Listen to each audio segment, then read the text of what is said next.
We're cutting this from the YouTube video, so guess what, YouTube? You're not seeing this fun little choking hazard.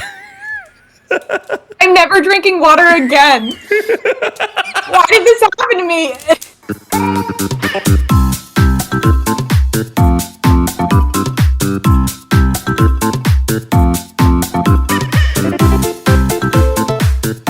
Hello, everyone. Hello. I'm unmuted. Hi. To a fantastic start. Hi, Blake. Hi, Emily. Hello. So welcome everyone to the very first ever episode of the I Call Yoshi podcast, a passion project between me, Emily Jean the 33rd, and the wonderful Bearded Blake show. That's me. It is. As most of you probably know, Blake and I have been friends for a while now, and we've done a lot of collaborative streams and projects, and we very much enjoy screaming about video games with one another. And so we thought, why not bring the rest of the world in on our arguments and debates? So essentially, let's have you guys get inside of our head and see why we yell at each other very, very often, and why we more than not tolerate each other versus, debate on these things. Yeah, yes. We're both very passionate about how we feel about video games, but I'm very excited for this. I know Blake is very excited for this. It's been a little difficult keeping opinions about Tears of the Kingdom to ourselves, specifically me, because Blake has had to tell me multiple times over the last 2 weeks to be like, stop talking about it. We're saving this for the podcast. I was like, but I just... It was just last night, Emily. 3 separate occasions. I have opinions, and I want to share them. I have thoughts. Real quick, we wanted to say hello to everyone in the Twitch chat who did decide to come. If you are watching this on YouTube, feel free to come in every other Wednesday to watch the podcast live. If you can't do that, then we will upload the following Friday to YouTube, and we're very, very excited for that. So hello, Ferg, Juice, Casey, Crazy G, everyone who's here on day one. We appreciate you all very, very much. Very much. We're very excited. We both have a lot of things to say on Tears of the Kingdom, and we hope you find them interesting. Something we should note before we start is that because this is mainly going to be a conversation between Blake and myself, we're not going to be observing chat as much as we would if this was a standard Twitch stream.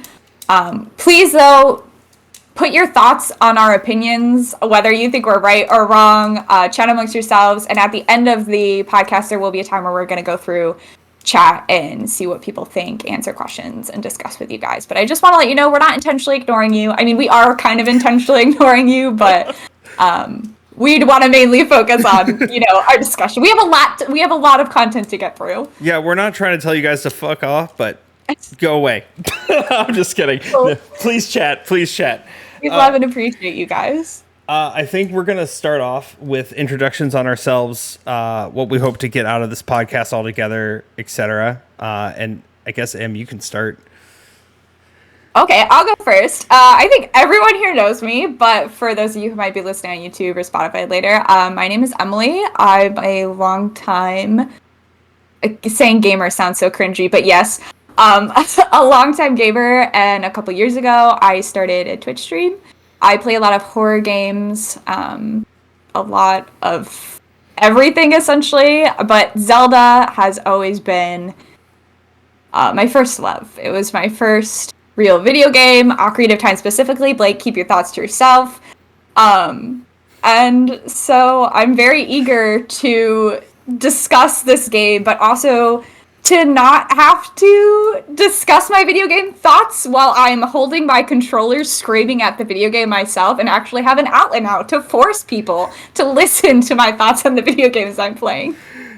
So thank you for being held hostage here while I shout my opinions at you. And for the probably none of you who don't know who I am the Bearded Blake show. Ocarina of Time is not my first love. As you all probably know at this point. I've been streaming. Tuesday will be 6 years since I started streaming. And that's wild to think about. 4th of July, 2017. And mainly, you guys already know, I play a lot of platformers. I play a lot of ROM hacks, Pokemon games. I'll pretty much touch everything but a horror game unless Emily is holding me hostage to play a horror game. If any of you don't already follow us on the About section here on Twitch, you can click down below, click one of our faces, and it will take you directly to our individual Twitch channels, of course. So, cool. Yeah. Also, please excuse us. I'm already hyper observing it. How often we're trying to look at each other and be in frame. In case you didn't know, we're actually not doing this in person together. What are you talking about? I'm definitely touching Emily right now. I'm definitely in the same vicinity. What are you talking about? So we're trying to work on how to best format all of this. So please excuse us if we're not looking at you or at each other at any given point. I just want to put that out there. Fun fact, I'm a lamp, apparently. And I think that's the most exciting thing. So for me to be looking at Blake, I have to look over here, right? So it looks like right now I'm kind of talking to Blake, Blake, what's up? It's actually a lamp in the corner of my room, but this is this is how it looks. So I don't know how well that's gonna work. We'll see. Cool. So for today, episode 1, once again, bear with us. This is our first time. It's gonna be rough. We know this is gonna be very, very rough, but we're gonna do our best. And we're gonna start by talking about Tears of the Kingdom because we have some thoughts. We do have a lot of thoughts, and they're kind of contrasting thoughts. So basically, how we're gonna start this is we're just gonna give you a quick spiel about our specific overall thoughts on the game, and then we'll go into more the nitty-gritty individual things. So I guess I'll start. I was underwhelmed by Tears of the Kingdom overall as a game. I thought there were parts of the story specifically that were pretty ingenious and emotional, and I loved them. But the mechanics, while very new and exciting, became very meh for me over time. The gameplay, the shrines, everything else just kind of became meh to the point that I felt I almost had overstayed my welcome in this game. Blake feels very differently, Blake, though. So, Blake, why don't you share? I do. After some very light discussion with Emily, we do agree about some of the stuff on things, especially story-wise, because we're both very, and correct me if I'm wrong, Emily, but I know I'm not. I'm always right. We're both very into story-driven games. Story-driven games really push us to really enjoy something. So when it comes to those aspects, we mostly agree. However, the mechanics of Tears of the Kingdom and how you solve things and all of that, I actually thoroughly enjoyed more than I enjoyed Breath of the Wild. And that's where most of our disagreements are going to lie. Because I think it's the best Zelda game? No. I don't even think it comes close to the best Zelda game. But I think it is a wonderful Zelda game, and it makes me very, very happy.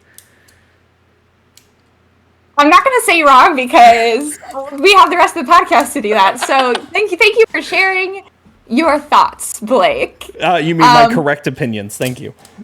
Your thoughts on that particular topic. All right. So to start, not dive into the story and the characters yet. We're going to kind of start by talking about the mechanics. And in a general scheme of things, I felt, in terms of difficulty compared to Breath of the Wild specifically, I feel this game was way more difficult on an overall scale. I think, when I talked to people, you, Blake, and some of our other friends right after this game came out, I think we all had a very similar experience of starting the game thinking, beating Breath of the Wild, I'm a pro, I know what I'm doing, and then you get to the surface and you see a bokoblin and you're like, I'm gonna get him, and you run and you just get killed in one hit, and suddenly you're cowering from red bokoblins. I think everyone had that kind of experience. Yeah, because even in the Sky, I 1000% agree, because even in the Sky Islands, just with the first constructs that you face, it's rough. Mm-hmm. It is not an easy time. You're in Breath of the Wild, in the beginning area, you run into a bokoblin. Yeah, it's not easy, but you can figure it out. In Tears of the Kingdom, on the Sky Island, you run into your first construct, and they do not go easy on you. It's quick, and you have to. They focus in heavily on you need to guard, you need to dodge. I didn't do that in Breath of the Wild, and I sure as hell wasn't ready to do that in Tears of the Kingdom. So. Nope. But yeah, so it was definitely.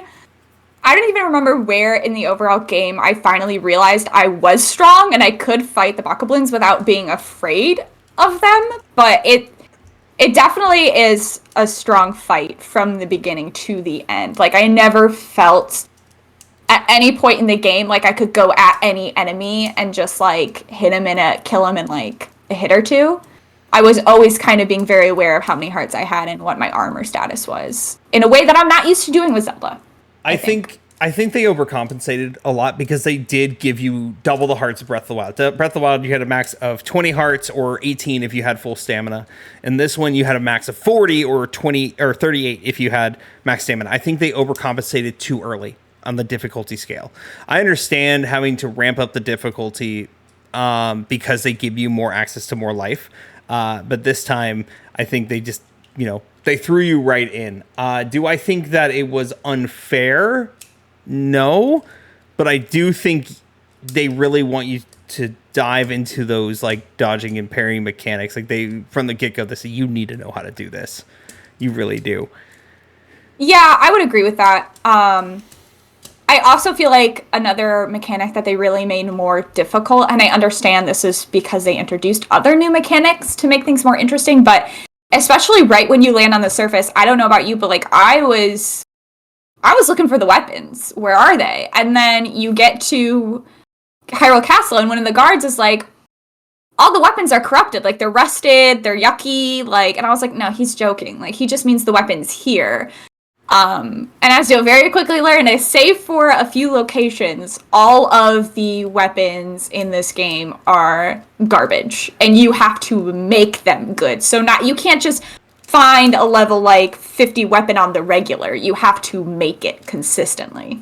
I think it added, because that is what happens. I think that adds to the immersion of how the game was supposed to feel, because obviously the upheaval and the gloom taking over everything was like a travesty. And I think the gloom itself and making all the weapons, rusted and damaged is part of the immersion of the game. And I actually, as frustrating as it was, I appreciated it a lot more once I felt like, okay, this feels like I'm more immersed in what's happening currently in this whole, the whole grand scheme of things.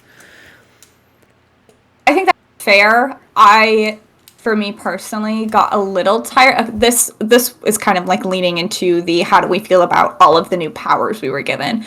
But like specifically in regard to Fuse, it became kind of exhausting. I don't think it was a smooth mechanic. There was no way to, if you had already, like, let's say you had picked up a Lionel horn and you're like, okay, I want to attach this to my weapon. There was no easy way to do that. You had to like go into your inventory, hold the item, throw it on the ground, get out the weapon you want to attach it to, pull out Fuse, and then fuse it. And sometimes if I'm in the middle of a fight, that got me killed because it took so long and was not smooth at all to do. And it was interesting, but by the time I was 100 hours into this game, I was sick of it. I will also agree on that. And this goes for both Tears of the Kingdom and Breath of the Wild. Both of them had UI. They definitely needed drastic UI changes when it came to things like, how to change just alone changing your bow without going into the menu. You have to press the bow button, then press the left stick to be able to change your bow. It's not intuitive. Both games. It's not. And that kind of goes for both games. I felt that way across the board, and it did get very frustrating. Specifically, I agree with Fuse. And if we're even going that far as just UI issues and making it more difficult, just throwing items in general. Like, you have to start throwing your weapon, and then you have to press up on the D-pad, and then choose the item you want to throw, and then it changes it. And no, it sucks. It's not great. It's bad. So truth time. I didn't even learn you could throw items until like a week ago. I was not throwing items because people kept being like, well, just throw things. And I was like, there was a shrine.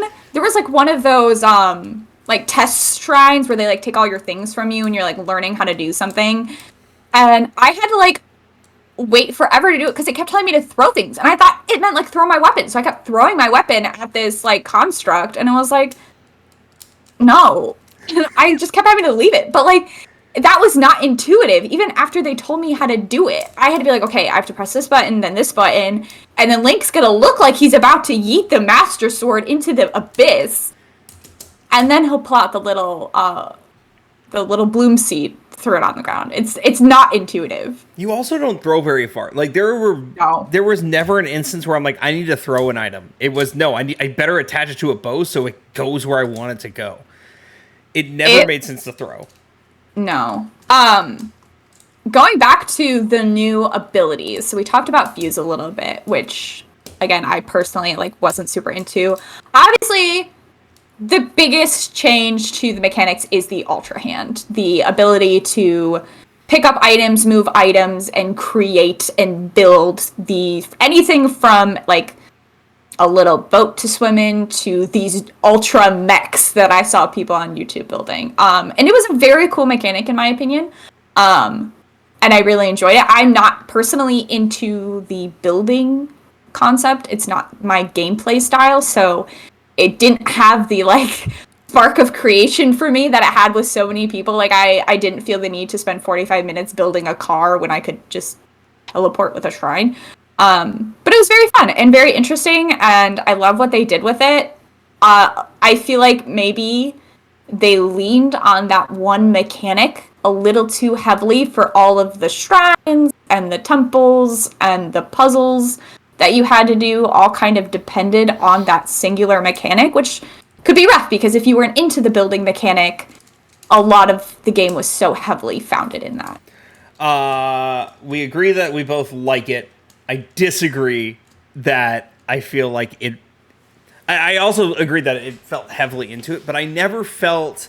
Outside of shrines, I never felt like I had to build anything. I never felt like that's something I had to do unless I was doing one of the side tasks or something. But to complete the game, I never felt like I had to do it. So the reason that I love it, and this is a weird thing that I've been seeing online. A lot of people are like, oh, I miss Magnesis. But Magnesis is just a worse Ultra Hand. Like, why would you miss Magnesis when you can have the whole thing with those people? You're wrong. I'm so sorry, and I don't think anyone can argue with me on that. Magnesis is very inferior. I get the concept of wanting something that was a little more simplified if you weren't into the building, but I agree. Ultra Hand is far superior. Yeah, and this is why I enjoyed Ultra Hand, where I had to use it mainly in shrines, like you said, is because in Breath of the Wild, if we talk Breath of the Wild, when you got to a shrine, there was one solution. There's one way to do everything, it seemed like. No real room for, innovation. Here, I felt like if I couldn't figure it out, I could make my own way. And it felt more rewarding when... And even funny. Like, there were plenty of instances where I'm like, this was very wrong, but it worked, and I don't care. And I loved that feeling more than, well, I have to figure it out. And after 30 minutes of being frustrated, I have to look it up because I can't figure it out and I don't want to be here anymore. But with Tears of the Kingdom, I never felt like that. I felt like, okay, this didn't work. Screw it. I'm going to do this. And very wrong, but it worked. So. Yeah, I agree. I liked the shrines in this one better. I don't know. I mean, we already talked about how they added more hearts to the game, which is why they had more shrines. And, I guess I'm being a little hypocritical because I enjoyed having more hearts, but I don't know if I needed 152 shrines. I thought the shrines were definitely more interesting in this game. I liked the puzzles. I think there were just some ones you walked into, like, for example, there was the Jenga one where you walked in and it was literally just a game of Jenga. That was, like, so cool and interesting. And I literally sat in that shrine for, like, 45 minutes being like, I'm going to correctly play this game of Jenga until I get this stupid thing. And I think you did it in, like, 5 minutes. I was in Discord with you when you were doing it. You're like, I'm playing Jenga. I can't figure this out. I'm playing Jenga. It was infuriating. But jumping back to kind of the mechanics overall, I will say something that kind of brought the game down for me in a little bit was, so Breath of the Wild had the weapon degradation system, which a lot of people weren't a fan of. And I actually really enjoyed it in Breath of the Wild because the world had so many interesting weapons. Like it had the flame one, the electric one, the ice one. You could, if you were brave enough to go to the castle at that point, you could get some really intense weapons. And so it felt like it pushed you to keep exploring to see what kind of interesting weapons you could find. And in this case, where, I had to make the interesting weapons myself by going out and fighting these like really large enemies to get good things to attach to my weapons, it actually was a little rough on me, and it gave me this level of anxiety of being like, okay, well, I want a good weapon, but I don't want to use this one because I don't want it to be too good because then it's going to break. And if it breaks, then I'm going to have to go find this other enemy, and I feel like there should have been a way to fix weapons or something of that on that line if they were going to do it this way. Therein lies a major issue with Tears of the Kingdom because there technically is a way, but they don't explain it to you. There's two ways. Okay, one, we talked about this before. So one, weapons break way easier because they're all covered in gloom and they're degraded, whatever. If you break weapons and you go into the depths, those little things that holds out weapons, they can have pristine versions like they would be in Breath of the Wild. They break, They don't break as easily. They're there. The game never really explains that to you until you actually go to the depths. Which that one I can get past because it encourages you to explore the depths more, but the depths are terrifying. Hold on, please hold. Technical difficulties. That's gonna be the intro to the YouTube video. It's just you wanted something funny. There you go. Oh my god. Anywho, as I was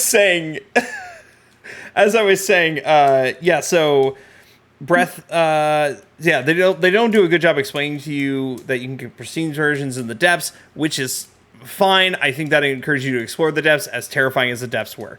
But there's another way that you will never know unless someone told you, and that's how I figured out. Octoroks in Goron City, they're like the balloon guys in water, but they're rock versions. If they suck up your weapon and spit it out, it's fully recovered.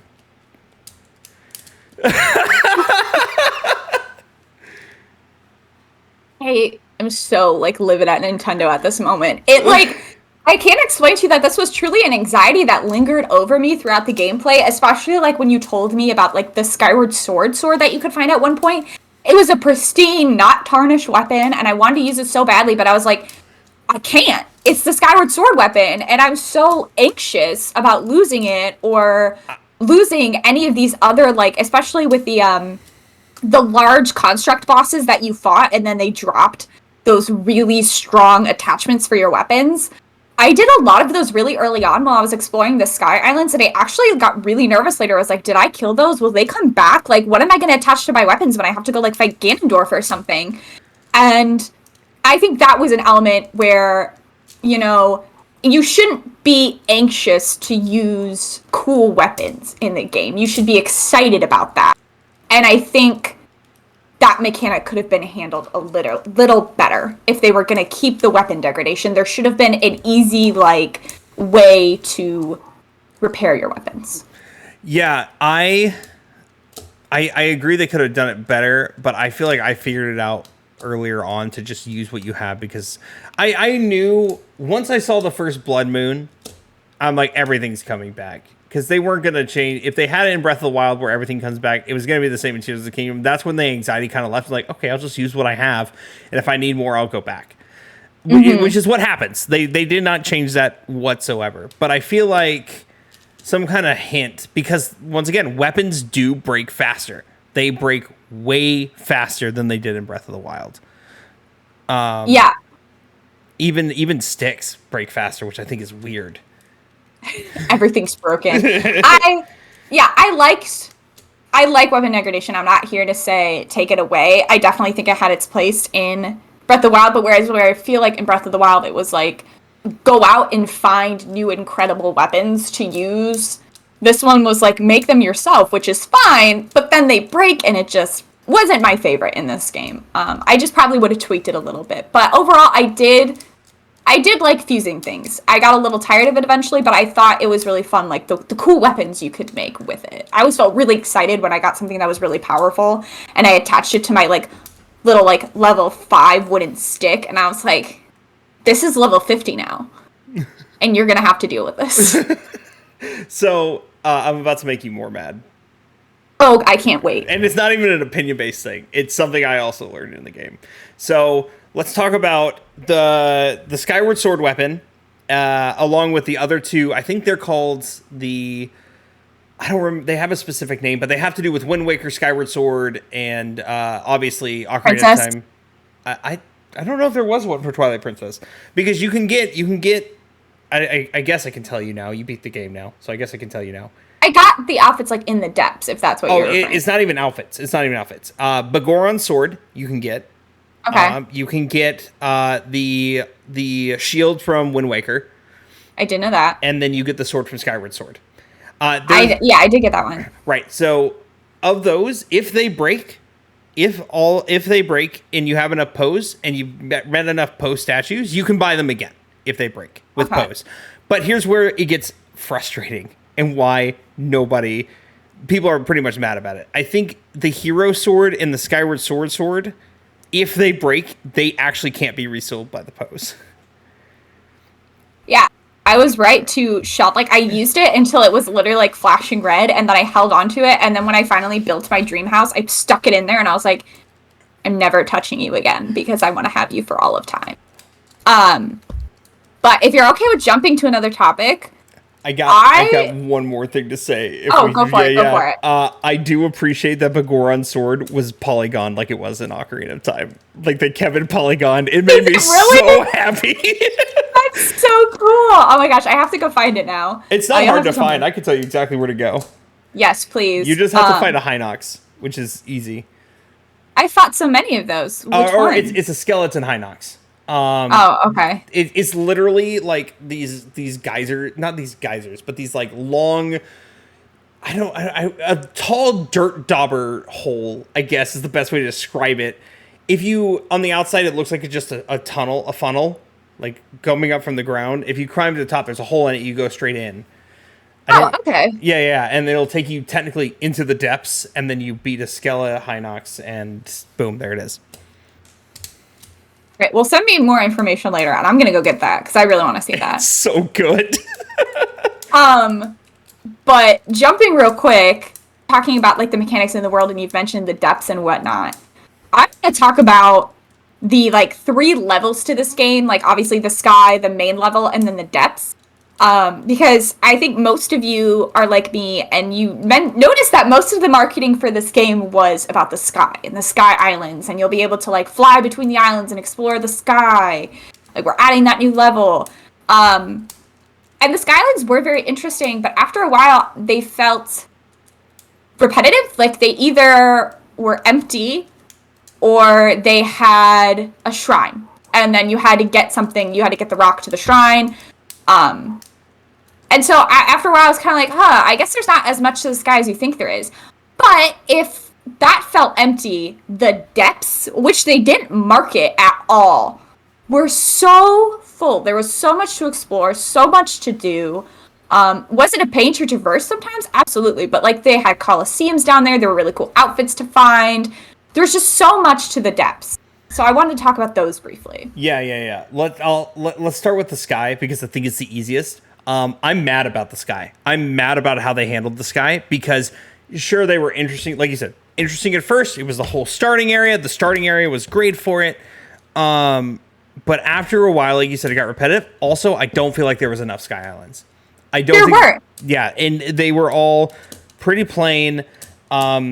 You already mentioned the repetitiveness of you get to one of them. Oh, hey, look, there's where a shrine should be. Oh, I got to go fight another construct to go and get the rock, and I got to bring it back. It was not great. I wish they did way more with the sky. And spoiler alert for next episode when we talk about lore. There's a lot of lore I think they could have added in there that they didn't.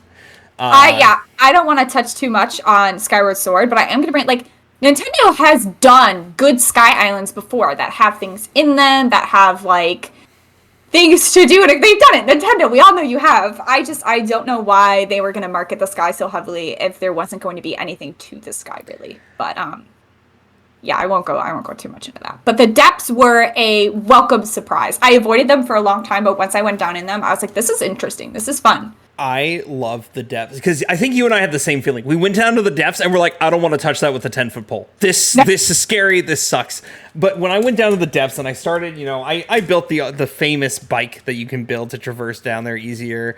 And I did all the light routes. But it was like when I started running into old bosses again, old temple bosses that I could fight down there, and the Colosseums, except for the Lionel one, I still haven't beat it, and I don't think I'm going to.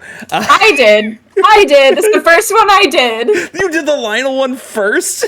I did. It was the only one I found, and then I was like, okay, I can kill Lionel. And then another, and they kept coming, and I was like, surely this is the last one. And then another one come out, I'd be like, surely this is the last one. And it saves your progress. So if you leave, I would just leave and go heal, and then I come back and just keep killing the same Lionel. Yeah, you can leave and then come back, and the same Lionel will be waiting for you. I'm so mad, especially because I did get to the armored Lionel. I got to the armored Lionel, and that's where I was like, no. Then he's waiting for you. He's been waiting for ages in that Coliseum. No, because the last time I leveled up, and I went back, and it was started over. It's probably the Blood Moon. It's probably like if you do it in between one Blood Moon phase, whatever. Link, Blood Moon. Okay. So, is there anything else you want to mention on like the depths or the sky? I want to mention the regular world. Yes, that's where I was going to go next. Yeah, the mainland.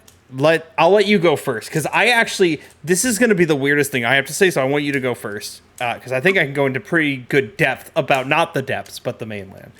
Okay, so I'll just give my quick opinion. I think the mainland had some interesting changes to it. Overall, I didn't think it was super exciting, just because obviously it's very much the same world from Breath of the Wild, with a few quirks and changes here and there. But instead of having the Guardians present and waiting for you at any given moment, obviously there were the Gloom Hands that were much more terrifying. I've killed a few, and they still make me like want to pee my pants every time one comes up. I'm just like, nope, and just turn around and run and pray and hope. That just made exploring the world so much scarier. Every time I see the Gloom Hands, and I think I sent you this meme, every time I see the Gloom Hands, I think of the actual Cannibal Shia LaBeouf song. It's like, you have killed Shia LaBeouf.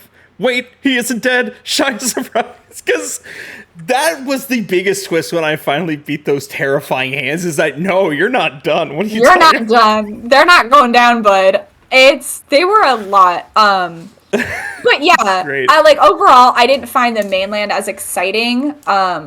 Especially, like, I remember in Breath of the Wild, it was exciting to, like, read, like, I don't think I'll ever recapture the feeling of seeing, like, Gerudo City for the first time, being like, oh, this is so cool.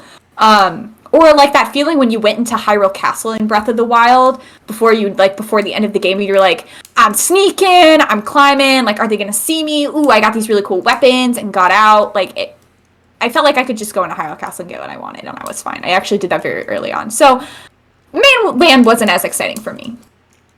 Mainland, for me, it was exciting, and I really liked it, but it was different. And here's what I mean. Because, yes, it's pretty much the same land as Breath of the Wild. Like, through and through, with some minor tweaks and changes, because obviously it's different. The thing is that in Breath of the Wild, if I went anywhere, even if I replay Breath of the Wild now, I won't feel like I know where I am. Except for the Great Plateau.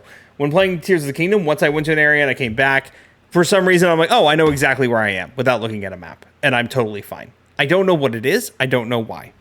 Do you think that's because you played this game more than you played Breath of the Wild? I did, actually. Before I even beat Ganon for the first time, I had clocked in more hours than I've ever clocked in Breath of the Wild. My final clock time is around 80 hours.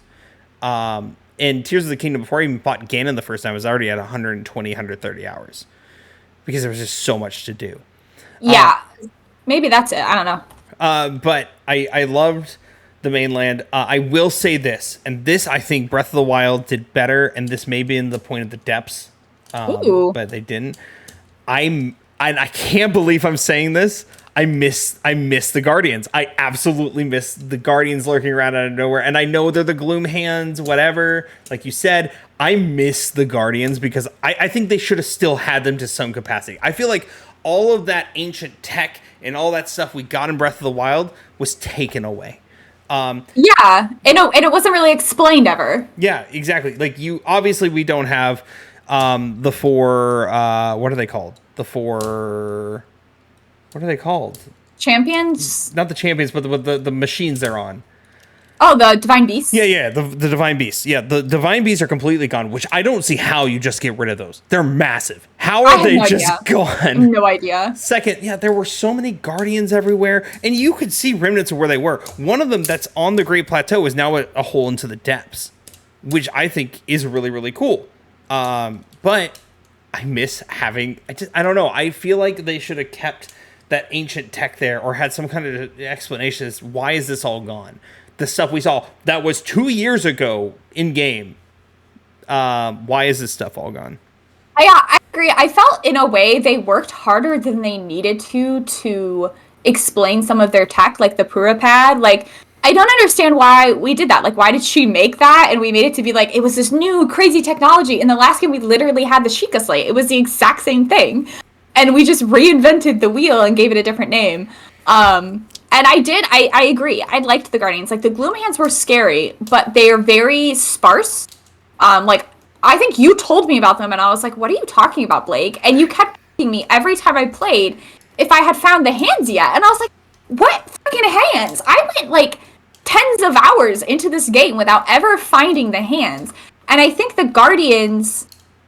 they made the game harder, and they made there were certain sections of Hyrule that felt dangerous to go in. Like, you had to, like, really be ready and be sneaky and, like, think about it. I never felt like I was being dangerous or, like, really working hard to, like, go somewhere I shouldn't go. Yeah. The way I did in Hyrule Castle in the first game, being like, oh my gosh, I can't believe I did it. I'm in Hyrule Castle, I'm not even beating the final boss, like, I'm gonna go to Zelda's Tower.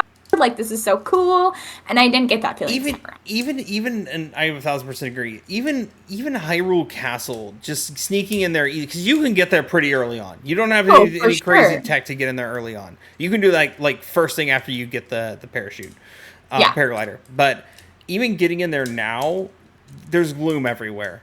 Oh no, there's no gloom hands. There's just maybe some just some enemies crawling around. Just your standard run of the mill. Yes, they are harder than they are in Breath of the Wild, like we already mentioned, but I didn't feel like I was struggling to get... They're very easy to kill, whereas, like, if I was climbing Zelda's Tower, and a Guardian, like, spotted me, I was dead. I was, like, insta-dead, unless I, like, managed to, like, get away from that blow. So it definitely, it didn't feel like it had that level of threat to it, But that's to say, I did like some of the puzzles they added to the world. Like, I did like Addison and his dumb little signs. Did they get a little tiring by the end? Yes, absolutely. Still haven't done them all, but, like, that man's a trooper. What a G. What a great guy. But I did feel like maybe Nintendo had rested on its laurels from Breath of the Wild a bit. They didn't really take much of an initiative to change things up with, like, they added a couple new things for the Koroks, but, like, again, you still find the Koroks, you still do the same thing, you get the seed, you bring it, like, they didn't change that up at all. They didn't really change how, like, the shrines work much at all. Like, they added, like, a couple, like, I really did enjoy finding, like, those groups of people who were like, we're gonna go take down this monster horde, like, are you with us? And then we'd go in and we'd kill the monster horde. Because I liked that the Hylians were, like, doing stuff, They weren't just sitting back and waiting for Link to solve all their problems. They were going to go do it themselves. And then, sometimes I would sit there and I would think, what's the point? They're going to come back at the next Blood Moon, and they're going to come back stronger. We're making the problem actively worse by doing this. I'm 140 hours in, and I still haven't found that man that helps you fight the monster hordes. Right, they're everywhere. Like, it's not even one man. Like, there's multiple squads of Hylians all over who are like... I fought so many monster hordes alone. Never found that squad. Never. There's, like, even one group, like, they're so ostentatious when you walk by. It's like a Goron, a Gerudo, a woman on a horse, some bird people, and they're just all standing outside of this ship, and you walk up to them and you're like, hey, what's up? And they're like, well... we were going to kill that monster horde on the boat, but they cut the bridge, and now we don't know what to do. And so you just repair the bridge, and they're like, oh! And then they, like, go chase after the monster horde. Did you just call the Rito bird people? I did. For those of you who don't know, Emily Jean 33 hates birds. Bird people are fine. I just like Rito, and then there's the Rudo. No, I always get Rito and Rudo mixed up. Gerudo? No, because there's a character Ocarina of Time named Rudo. Oh yeah. And then they named these people the Rudo, and I always feel like I say Rudo. Anyway, they're the bird people. Yeah, that's gonna be more lore conversation on next time. Like just Yeah, we'll discuss the lore a bit more in depth. So before we jump to the story, there's one more mechanic I want to talk about. Okay. And I think you have to agree with me at how bad this mechanic was. We'll see. I would be surprised if you don't. I thought this time around, the sages, quote unquote, who are the exact same people as the champions, they were so much more infuriating. Like, yeah, they had some great things. They could kill an enemy for you if they needed to. But I felt like the powers in Breath of the Wild you could use so seamlessly. Like, if you got killed, Mipha's Grace came in. If you needed to do a little fight thing, like, you could use that so easily.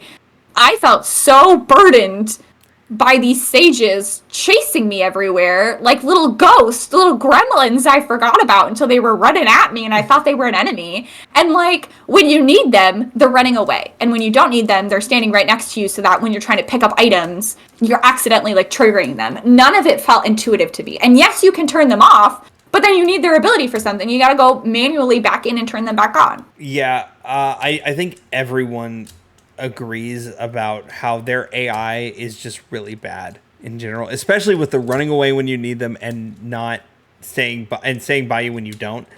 The only one I find extremely useful is Tulin. Yeah, he's a champion. Shout out to Tulin. Forget the rest of them. Yeah, and I hate to say this, the worst of all of them is Sidon. Sidon's power is literally useless because here's the thing. Sure, so useless. It blocks you for one hit. It protects you from one hit. But let's say you're not even trying to be protected from one hit. You're trying to use it so you can get the attack boost on one attack. Well, you accidentally got hit when you're setting it up. Well, there goes both of it. Now you got to wait even longer. He is pointless. He's bad. We didn't really touch much on the temples, but I will say it's not my least favorite temple, but it's very close. Sidon's temple was one of the worst because it is so bland and boring, and it felt as useless as he does. I know you love him, but remember, he's getting married and he no longer is going to I'm sorry, ladies, he's a married man. Okay, yeah, let's talk about the temples. Okay, first of all, before we get into that, Sidon, speaking of Sidon and how useless he is, and this game actually made me dislike him more, because when I was doing his temple, the water temple, which I agree was not good, there's like a point where there's like a wall of fire, right? And you have to like turn it off and then go into this room and then activate one of the switches using Sidon's power. And I went through this whole thing, I deactivated it, I ran into the room, however much time went off, and the wall of fire came back up. And I was like, great, cool. Went to go do the switch. Sidon was still outside the wall of fire. He hadn't followed me in, and he just sat there. Buddy, we can't do this without you. Why weren't you with me? And I had to like reverse the puzzle to like undo the wall again, go back out, and like push him into the room with the puzzle off. And the AI is just bad. It was not good. It was infuriating so much. Even worse is that they don't explain to you. I guess we're talking temples now. We're starting with Water Temple. Even worse with it is that they don't explain to you that Sidon's power is not just a guard at the beginning. They just say, oh, it put a bubble around you. It doesn't say it's an attack. So I figured out the puzzle for each part of the Water Temple and did not know how to spin the wheel, because I did not know you had to swing your weapon. And I was sitting there for an hour like, how do I get these damn wheels to move? Until I just happened to go whoosh, and it just worked. And I'm like, are you just kidding me? Like, I think they told you, Blake. I don't remember them telling me. But you can't read, so that tracks. Fair. I can't read, but I was pretty good about reading most of the stuff in this game. Watching my brother like skips every single dialogue box. He's like, I just want to go into the action. That man is fearless. Anywho, that's impressive. Yeah. So it's fine. We'll talk about it another time. But one good thing, let's talk about the temples. Yeah. So we talked about the water temple. Not very exciting. Fire temple infuriated me on a level that was not great. The spirit or the Gerudo temple. I don't want to call it the spirit temple because there is an actual spirit temple. It's a lightning temple. Oh, thank you. The lightning temple was fun, and the wind temple. I liked the lead into it. Like, so for most of the temples, I'll say I enjoyed the lead up to it. Like, I enjoyed doing the climbing and the story and the song you hear for the wind temple and like everything you get. And then when you get to the actual temples, they felt so lackluster, repetitive. There wasn't much story to them. There didn't feel like there was again, this felt like one of those times where, like, yes, I liked the Ultra Hand and building things, but it was one of those times where it felt like Nintendo looked at me and told me to find the creativity with the Ultra Hand. Like, okay, go into the temple, there's 4 switches to hit. Go hit the 4 switches. We don't care how you solve the puzzles. We don't care if you build something to, like, kind of cheese your way around it. Just go hit the 4 switches. And it, like, the lightning temple we agreed we liked the best, and I did, but I liked it the best because it felt the most to me like a traditional Zelda temple, and I knew that. So let's start by, I want you to rank your temples best to worst. I would rank the lightning temple as the best, then followed probably by the wind temple, because I really did like the lead up to that one, even if I thought the temple itself wasn't great, and then the water one, probably, because it was just boring, but it was fine. And then fire temple last, because I hate that temple. Screw that temple. I got so lost, couldn't figure out the puzzles. Forget it. So, we agree 1,000%. There's no competition. The fire temple is the worst. Worst. I think the biggest problem is I didn't realize how easily you could cheese it until way late. It still sucks, and you don't get your choice of armor for it. The Wind Temple, I enjoyed the Wind Temple because did it feel the most like a Zelda temple? No, but it felt more like a Zelda temple than the other two, other than the Lightning Temple. Yeah. It's still, because there were things you had to fly underneath the ship you were on. You had to do all these crazy things to make sure you found where the switches were. The Water Temple, you knew where they all were. Like, you could see them all, sure. And solving them was not hard. It was super easy. And that boss sucked. That boss was not fun. I remember, like, talking about this with you because I fought the boss while we were on a Discord call. I, like, did that temple so late in the game. I just had a fire hydrant in my inventory, and I just pulled out the fire hydrant and just carried it around. And I killed that dude in, like, 30 seconds. It was the easiest fight. See, I didn't have that because I fought him second, and I had, like, 15 arrows, which was not enough. The traditional way, and it did not go great. And I ran out of arrows multiple times to where I had to, like, magically find a way to hit him out of the sky as he's diving around. I think that was one of the parts of, like, the, like, find your own fun that I liked. This was, like, being like, hey, wait a minute, and then, like, going into my inventory and be like, I have a fire hydrant, and just, like, pulling that buddy out. Go ahead.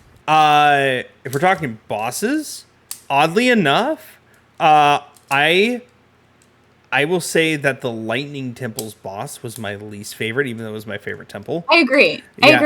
Because Queen Gibdo, one, they're not Gibdos, they're Redeads. I don't know why they changed their names to Gibdos. I kind of hate that, low key. Well, they're, like, more bony, and they don't, like, do the screaming that, like, freezes you in place like Redeads traditionally do. Then it's just because it's been thousands of years, it's some kind of evolutionary line. Yeah, that's fair. Yeah, it's exactly what it is. It's whatever. Queen Gibdo sucks, especially because, once again, this goes back to the problem with Sages running away. And it took me, they explained kind of that you needed lightning to hit the Gibdos, but they didn't explain you could use any element to hit the Gibdos. I caught on to that later, but, like, yeah, definitely while I was in the temple, I was like, it's the lightning temple. Like, obviously I have to use lightning. It wasn't until way later that I was like, oh, I can use anything. Yeah, exactly. You can use fire, you can use water, you can use ice, and they all work. If we're talking my favorite boss out of the 4, Goma's a close second. Even though the Fire Temple's my least favorite, Goma's probably second place. It was a fun boss. Yeah, Goma made sense. It felt like a Zelda boss. I'm shocked to say this, the Wind Temple's boss felt like the most, like, puzzly Zelda boss, where you had a specific thing to do because you had to take the wind patterns, you had to know where to hit, you had to, I don't know, it felt like a Zelda boss to me. I liked that one a lot. That was probably my favorite as well. And like, I don't know if I liked it because of the puzzle. I kind of liked it because I didn't need my companion to do it. Like, I remember I really liked Goma in the Fire Temple, but I specifically remember being like, where are you, buddy? And then, like, he would get, like, stuck outside the pile of rocks and just, like, having to wait for his power to, like, get up to max again so I could use him. It was not my favorite. Like, I liked the boss overall, but again, like, kind of just the mechanics of it with the sages wasn't my favorite. I do love the fact that Zelda never lets go of Goma. Like, Goma will always come back in ways. Always have Queen Goma. Since Ocarina of Time. I think even before that. I think even before Ocarina of Time. Ocarina of Time is the earliest one I played, so I don't know if she's before that, but she's in a lot of them, man, and they will hold on to her tightly, and I love it. Because Goma's great. Well, apparently everyone... So technically, Gibdo's a redead, so we can pretty much say that that's a redead and that's a return. But what's the flying one? Apparently has been in Zelda games before. I cannot remember. It made me think of the one in Wind Waker, the butterflies they have. Maybe that's why I love that boss so much. I mean, they don't like vomit at you in Wind Waker the way they do this, but like they definitely gave me that same vibe. Oh, you're talking about the Gibdos. The butterfly Gyptos, Oh, the ones that fly, like. Oh, I was talking about the boss I like the most. The Wind Temple boss is a return. Is it a return? I watched some video on TikTok that was like, "Oh, these are all the bosses that returned," and that one has been in previous Zelda games in another way, shape, or form. Interesting. Yeah, Queen Gibdo is similar to other bosses, and once again, their standing forms are redeads, whatever. But back to what we're saying on the bosses, and this kind of goes back to the depths conversation. I do like the fact that, hey, I beat all the bosses, and then if I go in the depths, I'm like, oh, I can beat them again, and I can get crystallized charges to get a battery. Hell yeah, I'll do that. That sounds like fun.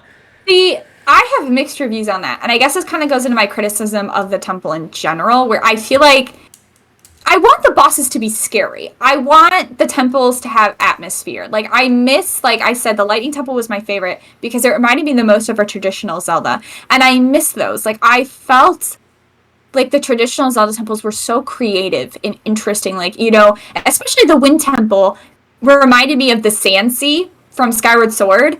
You know, and like, there's so much to that. Like, you had the thing where you had to, like, traverse the seas that were technically a desert, but like using this like time stone that allowed you to like revert the sea to how it was, and then you got on the ship and you had to like use that time mechanic, and then there were like dead pirates on it, and then at the end there's a kraken who comes through and the ship is sinking, and there's so much just excitement and story and like atmosphere, I think, to Zelda temples, and I didn't feel that atmosphere here. They really did just feel like old temples that I had to go into to find something, and I didn't feel like that kind of, you know, like traditionally there's usually like a scary temple, you know, like whether it's the Earth Temple from or Wind Temple, I always get those confused in Wind Waker, or the Shadow Temple in Ocarina of Time, that have like this atmosphere to them, and I never got that here. And I feel like the bosses at the very least should be the scary atmosphere. They should be these scary beings that you have to beat, and having them all over the depths kind of made them feel like they weren't these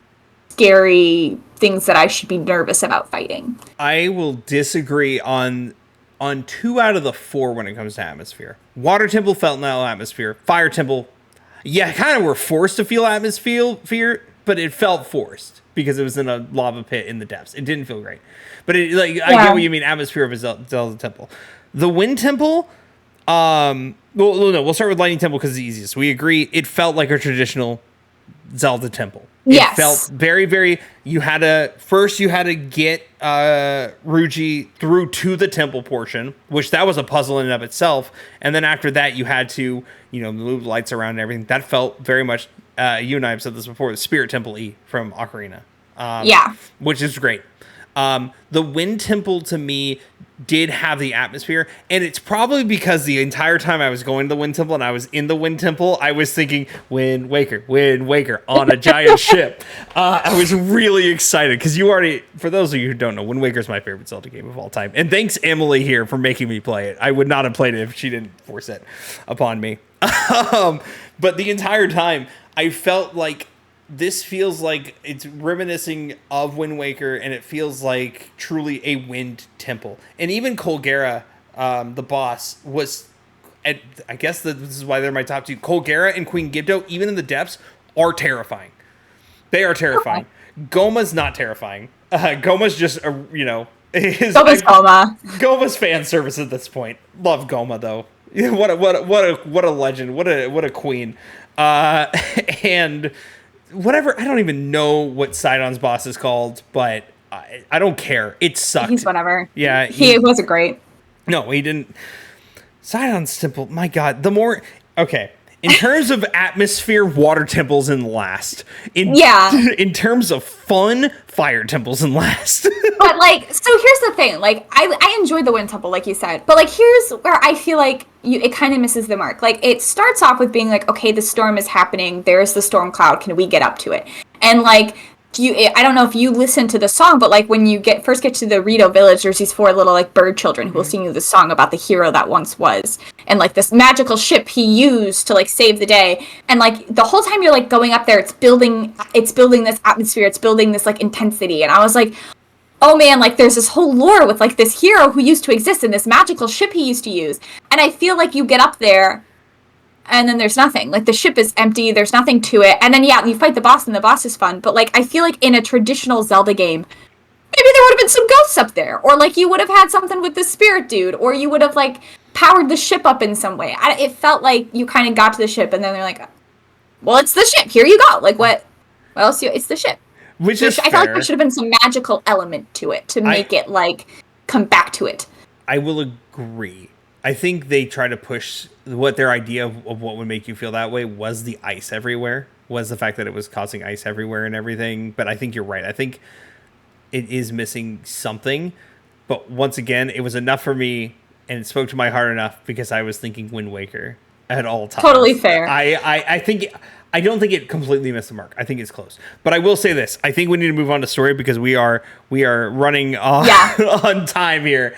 Let's go to the story. We knew this was going to be a longer one, but generally we're going to try to keep these around like hour and a half. So yeah, this one will probably be a little longer. So let's start with the story overall, how you felt about the story. I'll just give my key points. I feel like the story was paper thin. I feel like it presents as being more than it is.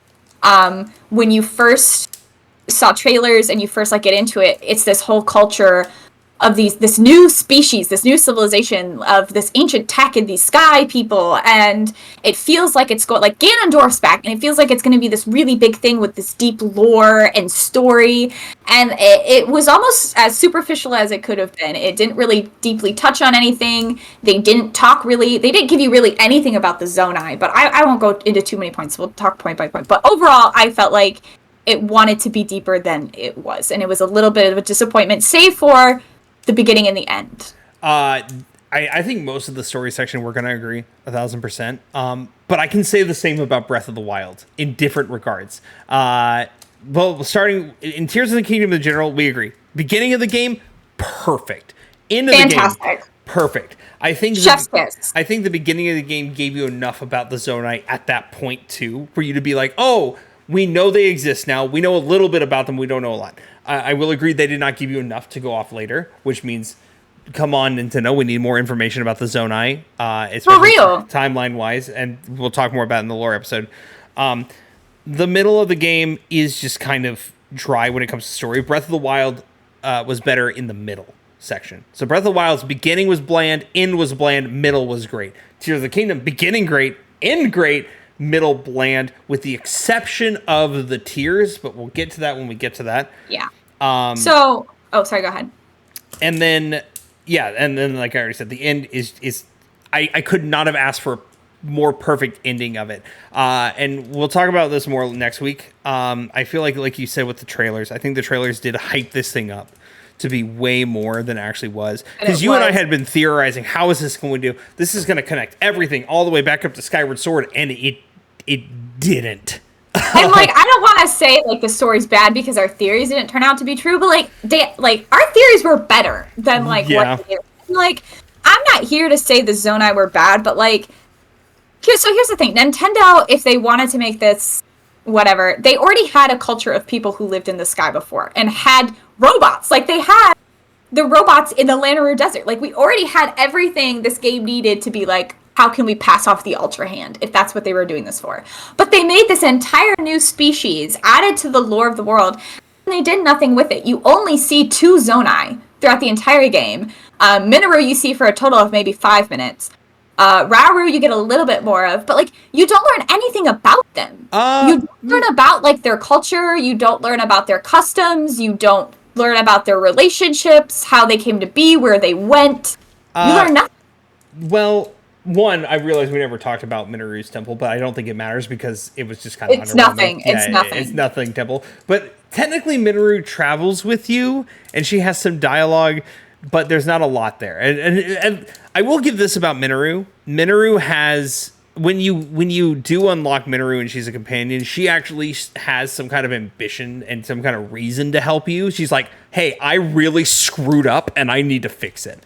Here's the thing. She's like, man, he got to Ganondorf and he died and I couldn't fight Ganondorf and we almost failed. And then she gets there and she's like, go get him, bud. I'll stay here and fight this boss. You go get Ganondorf. Like, wasn't your whole thing that you needed to be by my side while I fought Ganondorf to redeem yourself? They come back. Eventually, and then she gets knocked out again. She didn't do anything, and her mech was useless. Okay, yeah, her mech was useless. But she did nothing. She contributed nothing. But to be fair, what did you expect them to do when all those bosses appeared to like come and stop you going to Ganon? No, what do you expect them to do? Like, screw you guys.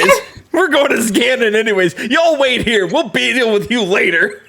I can't. The Zonai were just. They didn't do anything with them, and it was disappointing. No, agreed. So let's jump to characters. I want to jump into some of the characters. Yeah. And then we'll talk about the actual storyline. Disappointment, quite honestly, all around for me. So, like, I know we've talked about this briefly before. I feel like when you bring in Ganondorf, like, they made this huge thing. Ganondorf the man hasn't been in a Zelda game in 17 years, blah, blah, blah, blah. Like, we're bringing in Ganondorf. I feel like you have an obligation to make him a character. You know, like, Calamity Ganon, you didn't care about, like, what he was and who he was, because he was just some, like, entity. Ganon is a man from the Gerudo. He's the Gerudo king, right? And I felt like he should have some sort of motivation or, like, story to go with him, and he didn't. Like, even in the cutscenes, like, in the past, you see the Gerudo people and the Gerudo, like, those, like, things that are under the sea in the Gerudo, or under the sand in the Gerudo, like, that you have to fight. The Moldugas. Yeah, it starts with an M. Moldugas. Something like that. Yeah. They're fighting with him, too. So, like, the Gerudo are solidly behind Ganondorf in the past. But then there's also a Gerudo Sage. Did that Gerudo, like, split against the rest of the Gerudo? Was there a division? And then, like, in modern day, I thought there was going to be some level of thing where, okay, the Gerudo would have to decide who they were going to stand behind and what this was going to mean. And instead, they didn't seem to know who Ganondorf was at all, and they didn't seem really interested in him whatsoever. And then, in modern day Ganondorf, so not talking about, like, the flashback Ganondorf, the modern day Ganondorf didn't do anything. He sat in the basement and waited for us the whole game. I had fear of him. He didn't feel like an active enemy or an active villain. He chilled in the depths, and he was like, I'll sit here and I'll wait. Hard disagree on Ganon. Hard disagree. All right, give your thoughts. Yeah, hard disagree, because they did share, I think, the history, like, in the past. One thing before that, where I do agree, they should have explained why the Gerudo, why there was a Gerudo who tried to fight, why there was a Gerudo Sage. I'm sure there was a whole rebellion, and I guarantee you they didn't tell you that in game because they're setting up for another Warriors game like they did with Age of Calamity.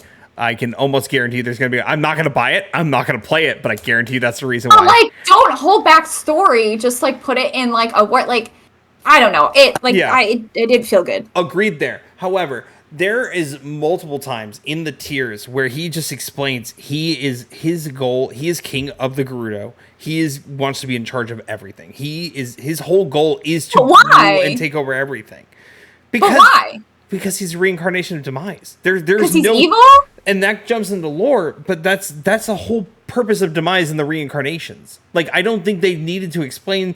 One, he explained what he wanted to do throughout the tiers, but they don't really need to explain what his motivation is, because we know what his motivation is through lore of but being history. Evil, but being I need to take over the world because I'm evil. It's so boring. Like, at least, like, I'm not saying it had to be anything deep or huge, but like, even in Wind Waker, they like threw out the line where he was like, you know, I lived in the Gerudo deserts, and like day after day the wind was a scourge for us. It killed us, like it destroyed things, and I watched the wind blow over the lands of Hyrule and bring it nothing but like profit and good and health and happiness.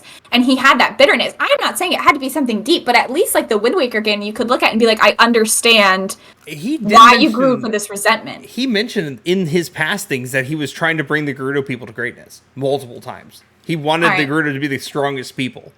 Like, maybe I missed that. Yeah. So I okay, I'll give that one. Yeah. But I think they could have added more? Yes. Do I think they will add more? Absolutely. We're getting another Warriors game, and I guarantee you it's going to be in 2024.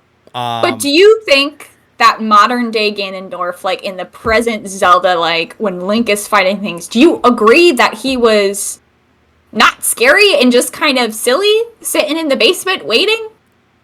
No, only because they explicitly explained that he had to regain power before he can do anything, and he was unleashing what he could at the time. Because he was awakened, he was regaining power. So what did he do? He of course had bokoblins and all that attacking, but he also had gloom everywhere and gloom hands while he was like to pretty much ruin things while he was gaining strength. That way Link could not go straight to him. He was wreaking havoc in the best way he could while he was regaining strength, because dude was a mummy and like frozen for 1,000 years. Dude had no meat on his bones. I don't know if I agree with that, specifically because like the moment you find him, even like seconds after he awakens, he has enough power to decimate your hearts and like break shatter the Master Sword, destroy your arm, and like, okay, but even, like, I feel like that just could have been rewritten better. Like, especially, like, when you finally get all the sages together and you're like, charge! Let's go get Ganondorf! You have that moment where you get to Hyrule Castle and Ganondorf shows up, and literally all the sages are like, who is this man? And he has to show you the exact same cutscene that you get in the Tears where he's like, I'm gonna unleash my evil on this world, and then it shows all the enemies coming out, and they're like, oh, that was you. You did that. Oh, okay, we don't like you. Like, they didn't even know who he was. Like, how can he be this great demon king I should be afraid of if nobody even knows he's doing anything? Well, Zelda and Link didn't know either. Remember, they were reading, they only had very few pieces of text, and then they were seeing the carvings on the walls, and that's how they were starting to learn who he was. No, I mean, like, nobody really knew. Like, there was never any point where they were like, the Demon King is, like, gonna come and get us. It was just, I don't know. He didn't feel very threatening. I will say this. They didn't explain it, but they kind of explained it through context clues. Obviously, he's the reason for Calamity Ganon. He was the reason Calamity Ganon was happening. That was the whole reason they went to search below the castle. I mean, in the first place. Well, yeah. So they mentioned, like, the gloom was coming up and making people sick, and they had... It just, I don't know. He didn't feel very threatening or exciting to me. But we can agree to disagree there. He is for sure daddy, though. And there's no question on that. Oh, yeah. His character design aside... And I'm not just saying that because I'm disappointed he didn't turn out to be Demise in the end. It felt like we could have done more. That's for lore episode, and we're going to be having a lot of agreements there. Let's go to my next character. What other character was a disappointment to me? Who's next up on the list? Yeah, it's you, Sonia. No. Blake, you have to admit this girl had nothing to her. I'm saying oh no because that's the problem, is that I agree. I wanted Sonia to be more. I think Sonia was supposed to be a reflection of Zelda, and they did not explain that well or do anything with it. Like really what she did was, like, Zelda replaced her, obviously, because they had the same power, and then she died, so Zelda became the sage in her stead, like, and learned how to use this power. Like, she really was, like, a training wheels for Zelda to learn this power. But... like, you saw her in the trailers, and we were even like, she is her character design, again, beautiful. And you think this character has to be important. Like, Zelda doesn't really introduce new characters. You thought she was Hylia. I thought she was Hylia. Or at least, like, once they introduced her as the first queen, like, she was so, like, Rauru and Sonia were so textbook. Like, he was the benevolent king, and she was the kind queen who's soft. And then they took it, like, they were just, like, a textbook. They were, like, Disney characters. Like, he was the gentle king, she was the kind queen. And then they literally took Zelda to tea, and were like, hey, let's have some tea. And then she dies. And that's the end of Sonia. Like, she does nothing else in the entire game. I will say this. I think Sonia is... I think you're right, and they didn't tell us this, obviously, because they would never tell us this. Sonia is Hylia. I think you're 1,000% right there, because thinking back to Skyward Sword, who is Hylia but Zelda? Hylia reincarnated herself into Zelda in Skyward Sword. So I think Sonia... I think Zelda, current day Zelda, is a descendant of Sonia and Rauru, which is why she can use both of their powers. I would agree with that. And so I think Sonia is in fact Hylia, but they did not tell about it. And once again, Oh, sorry, finish. Yeah, I think Hylia keeps reincarnating herself into a version of Zelda, and I think Sonia is one of those reincarnations, and then current day Zelda is one of those reincarnations as well. I mean, that's the reason current day Zelda can use Rauru and Sonia's powers, because she is a descendant of those two. Okay, so my argument is I don't think that's actually how the reincarnation... I think the first Zelda... maybe we're going too much into lore here, and we should wait till next week. We'll dive into that next week. I don't think that's how... 2 weeks. 2 weeks. I wouldn't agree with that, but we could dive into that later. But anyway, we agree Sonia is a big fat disappointment. Yeah. And I think Rauru is a big fat disappointment as well. And I think Rauru didn't need more. I don't think he was a disappointment, but I don't think he was like the greatest character ever written. I don't think they needed to do more with him than they did. Finish. He's supposed to be just like the King of Red Lions is in Breath of the Wild. It was supposed to be the same type of character, and they gave him a little backstory on how he fought Ganondorf, but that was really it. He was King of Hyrule, he was the leader of the Zonai at that time, but there was not much more to him, because there didn't have to be much more to him. Sonia needed more to her. But I think with Rauru, was he a great character? No, but they did all they really could with him. Here's my thing. I could almost agree with that he didn't need to be more than he was. Like, we didn't need to expect more of him. But here's, like, that's, like, the frustrating thing to me is, though, then what's the point? Why make an entire new species of characters if the, like, one main character you have from this species doesn't need to be anything more than, like, a quick background story? Like, why not just make him a Hylian? Why not just make a general first king of Hyrule? This is why we're going to get another Warriors game in 2024. As much as you don't want it to happen, it's gonna happen, and this is the reason why. But that shouldn't be an excuse to make the story lazy. Look, it's Nintendo, though. Nintendo likes money, and Nintendo's going to find every way to squeeze out money, because guess what? Even though I'm not going to buy it, and you're probably not going to buy it, there are plenty of people who are going to buy another Warriors game. Yeah, I felt so, like, talking about the story overall, like, I know you didn't care. I know there was a lot of people who didn't care for Breath of the Wild story. And I can agree that there wasn't enough story in that game. But I think the story it did have was still moving. Like, I remember crying when the original champions died. Like, they gave you enough of a character for them. Like, Revali and Link had, like, this kind of, rival thing going on. Urbosa had this deep love for Zelda. God, I always forget his name. The Goron guy. He was, like, funny. You can read their diaries about how they felt about Zelda and Link. Link and Zelda had this, like, enemies to friends to I'd like to believe lovers kind of, like, story going on. Zelda was interested lovers. They lovers. Sure. They share a bed in Tears of the Kingdom. They are hooking up. All right. And then, like, Mipha was in love with Link, and she, like, hand-stitched him this beautiful armor for him as a sign of her love and affection, and, like, felt this, like, kind of rival with Zelda because of that. But, like, even, like, you had this, like, kind of found family together, and then watching them die because Zelda had failed in her mission, like, was so obviously so devastating for her, devastating for Link, but then, like, watching them become friends over this time and then losing the champions, I sobbed. And then finding the new champions, loved them all, and then you get to see them interact with the old champions and kind of take on that mantle, and it felt emotional. It felt impactful. That scene where Unibo, like, learns he's a champion, he looks up at the mountain, and the ghost of, I'm so sorry, Goronman, whose name I can never remember, is standing there. looking at, and he cheers and he screams and jumps up and down. I cried. Like, it felt so powerful. And then this game, the sages are the same as the champions. Fine, whatever. Like, obviously they're the four main characters, so that makes sense. But it didn't bring anything new. The old sages did not have names. They did not have faces. They did not have stories. There was no emotional tie to them whatsoever. And then when you finally do meet them, the story that they tell you is the same for all of them. You get the same cutscene 4 times. We 1,000% agree there. No questions asked.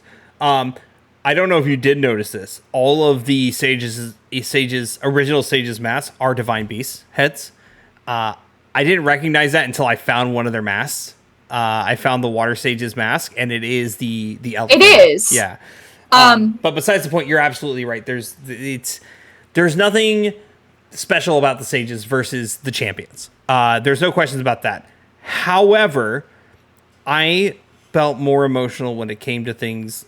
What I think Tears of the Kingdom was trying to do versus Breath of the Wild. I think Breath of the Wild tried to focus more on the champions, but Tears of the Kingdom tried to focus more on Link and Zelda after those events, and not focus so much on the sages. Because let's be honest, Breath of the Wild, sages stole the show, except for like 2 moments with Zelda and Link, maybe. Like, okay, maybe this is just like who I am as a person, who I love like cute love stories, but I love Zelda. Like, that was another one of my complaints. I love Zelda, like Breath of the Wild, like that scene where she has a little frog and she's learning about him and he's learning about her, and she originally hates him because she thinks, you know, he is taking on this mantle of champion so easily, and she's struggling to accept her power. They had like such a depth of character, and then learning to understand one another, and then becoming friends, and then eventually losing one another. It felt powerful to me. And in this game, Zelda wasn't around much. She like goes to the past, and you get her in some cutscenes drinking tea, and then I think I said this to you once before. You know, there was always that meme that it's like Kingdom Hearts is literally just like you're watching the movie Tangled, and then Goofy's standing in the background. That's what I felt with Zelda through this whole game, where it's like, it's these people, and this historical moment is happening, and then there's Zelda in the background. Like, why? She feels out of place. I didn't feel that way, mainly because of other cutscenes where they kind of fleshed her out, why she's there, what she has to do. This is where I think Tears of the Kingdom shines. Tears of the Kingdom shines with the tears themselves, the dragon tears, where you see what happens in the past. Once again, they could have done more with Sonia, and I guess a little bit more with Rauru, but how Zelda goes through things, especially towards the end, where she realizes in that moment, this is what I have to do to make everything right. I have to meet Link here. I have to get the Master Sword. I have to do the thing that Minoru told me not to do, and eat the tear and become an eternal dragon. And that was a very, very powerful moment. And then, of course, the end of the game. The very end of the game, after you beat Ganon and you are falling from the sky, and after you turn the Eternal Dragon, spoilers, but you guys already knew that, you turn Zelda from an Eternal Dragon back into Zelda, and you have to fly down to catch her. It is... Oh, that was so good. That was so good. One of the most powerful moments. I feel like that blows everything that happens, to me at least, and I understand you might not feel the same way. Everything that happens in Breath of the Wild does not hold a candle to that final boss part of the boss fight and that scene. I don't think anything in Breath of the Wild feels that powerful, but I think Breath of the Wild consistently made me feel a lot more like I think Breath of the Wild stayed for me at like a constant 7, and then there were like some like peaks of moments here and there where I was crying and I was really into it. Whereas like Tears of the Kingdom for me like started out at like a 10. Like, I remember getting that opening night, I was sitting there like 1 a.m. and I was like, this is the greatest thing that's ever happened to me. And then it like fell down to like a 3, 4, 5 sometimes when like the tears were good. Like, I liked the tears and I liked the concept of the tears again. I just like, and considering how much story I thought we were gonna get, I was frustrated that some tears were literally just like Zelda having tea with Rauru and Sonia, where I was like, I want more story about like, they just kept being like the imprisoning war, and like we all went and fought him and we failed. I wanted to know more. I wanted to know more about Ganon. I wanted to know more about Rauru. I want to see more of the fight. And so I guess I didn't like what they focused on in the tears, but then obviously the end of the game, again, back to a level 10. Like, Zelda eating the stone, Ganondorf turning into a dragon, and then like flying on the dragons. Okay, obviously so cool, dude. Very cool, but heavily inspired by Skyward Sword. Just gonna say that. We'll talk about that in the lore later. But it felt so cool. And then like flying down to get Zelda again, so cool. Like I guess like for me, Breath of the Wild consistently, I loved the story across the board. Whereas Tears of the Kingdom, the beginning and the end were like a level 10 for me, and then the middle was like a 5. Yeah, the beginning of Tears of the Kingdom and the end of Tears of the Kingdom. I think the Sky Islands was the best way to introduce the game, and just how everything was separated on that giant Sky Island, and you had no clue what was going on. It felt right, versus Breath of the Wild felt empty. The end, like you already said, extremely fun. Even the final boss fight is more than Breath of the Wild's final boss fight. Not the dragon itself, but fighting Ganon himself is more fun than fighting the, all. Oh, for sure. Yeah, the Calamity. I don't want to say the Black. What he was in the end. I don't even remember what he was at the end of the Breath. He wasn't a good boss fight. I will give you that. You were on a horseback and you had light arrows, and that's all I remember. That's the thing. I don't remember. That is how you know it was not a good boss fight, when you just remember the bare minimum. Yeah, it's not. It wasn't as good, but yeah, final boss fight definitely not as good. I will say I almost dropped Zelda at the end of the game. Like I went down to like grab her, and then I didn't hold the button. And so, like, I let go, and then I flew back up in the sky, and I thought she was going to die. I was going to nerf Zelda. I showed my brother the final boss fight because he didn't care about lore. And then he's like, don't catch Zelda, see what happens. And we went for soul. It doesn't let you. It doesn't let you lose it. You fall forever. I dropped her, and then I was like, oh, I gotta go get her. We started getting close to the ground. I was like, am I going to kill Zelda right here? I thought it would have been funny. At a certain point, you notice you stop getting closer to the ground. You stop getting closer. That's a disappointment. But, yeah, I would just say overall, I felt like the Zonai were definitely underutilized. When you find out Minoru is going to be a sage, I didn't care. Because I didn't really care about Minoru. She had been in one memory for like 2 minutes. I kind of thought we were going to get one of our new friends, like, to do it. Like Pura or someone to be the new sage, or Link was going to be the sage. I don't know. And then we're like, it's Minoru, and also build her a body. I was like, why? Just talk to me, girl. Just say words. I will say this before we close off the story section. Oh man, I've already lost it. This is hey, by the way, podcast listeners, this is going to be a problem. I'm going to have a thought, and it's going to go away so very quickly. I had that a few times, and my trick is to just start talking and then hope I find the thought somewhere along the way. Yeah, I don't really have anywhere else to go, because let me think. We were talking about the Minoru. Sages. Yeah. Just becoming dragons, final boss fight, dropping Zelda. Yeah, I remember now. The biggest disappointment the only disappointment at the end of the game is that Link loses everything after he beats Ganon. All the powers are gone. He loses Raru's arm. He gets his regular arm back. Raru did that. I felt very unnecessary to be like, he like came in and then he was like, I guess I'll take that back now. Thanks. Like, you don't need that anymore. Work? How did you heal Link's arm? Like, he literally, like, the beginning of the game, he's like, your arm was destroyed. I had to, like, amputate it and put mine in place. Was it because Ganon was dead? All the damage from the blood, like, the gloom was undone? Like, I don't understand that. But, well, that is our thoughts on the story. I will say this, when it comes to Breath of the Wild and Tears of the Kingdom, both, Zelda has a problem. Most Zelda games, with the exception of two, in my opinion, has a problem with, like, very, very good storytelling. I think Skyward Sword has a very, very good story. I think Skyward Sword has the best story, even though it's not my favorite. I think Wind Waker has a very good story. The rest of the Zelda games, they're kind of vanilla type storylines, and it's going to be the same. I like Ocarina of Time storyline. Yeah, I know you're not going to agree. Ocarina of Time is fine. I didn't say it was bad. It's just fine. I won't go in for this, but I did like the chic element in Ocarina of Time was fun. I think I told you the story of the other podcasts I listened to, and one of them is a big Mario guy. The other guy's the big Zelda guy. So they made the Mario guy, who has only played like 2 or 3 Zelda games, do a tier list, and he puts Ocarina in C tier, and the Zelda guy, like, you see his face just drop, like. Just loses it. And I'm like, this would probably would happen if me and Emily try to do that, because in hindsight, in the same type of scenario, Emily is very much the Zelda guy and I'm the Mario guy. Like, I think that's a fair assessment. Which I just learned last night. She never played Mario Odyssey, which is wrong. It's a great. I didn't. I think that's definitely a fair assessment that you're the Mario guy and I'm the Zelda girl, because if there's a new Mario game that comes out, I'm not really eager to, like, jump at it. Like, I have some Mario games I really love. Like, I really did like Mario Galaxy. But again, that was just kind of a game that I think my brother and my mom bought, and it just kind of was around, so I played it and then loved it.